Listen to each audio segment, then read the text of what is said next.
তত্ত্বাবধায়ক সরকারের কাছে আমার অনুরোধ, শিশু গ্যাং ধ্বংস করে দেয়। আসসালামু আলাইকুম প্রিয় দেশবাসী, আমি কৃষক লিটু ভাই। আমি আজকে আপনার সামনে কিছু কথা কইতে চাই শিশু গ্যাং নিয়ে।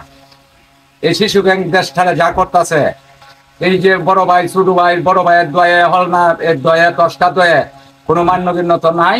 চাষতলে বসতে পারবে না তার জন্য ওপেন বিড়ি সিগারেট কা একবার একটা ঘর করব, একটা বিল্ডিং তুলবো, এখানেও গিয়ে বড় ভাইয়ের দয়ে চাঁদা দিতে হইব 10,000, 30,000, 1 লাখ।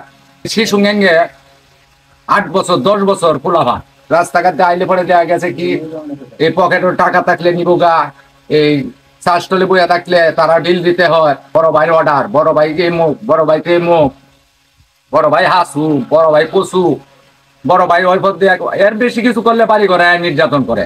তত্ত্বাবধায়ক সরকারের কাছে আমার অনুরোধ, এই শিশু গ্যাং যে ধ্বংস করে দেয়। এই শিশু গ্যাং রে ভাই দিয়া পাউডার বানায় যাতে এই দেশতে দৌড়ে দেয়, আর এই পাউডার দিয়ে মানুষের দাঁত মাজে।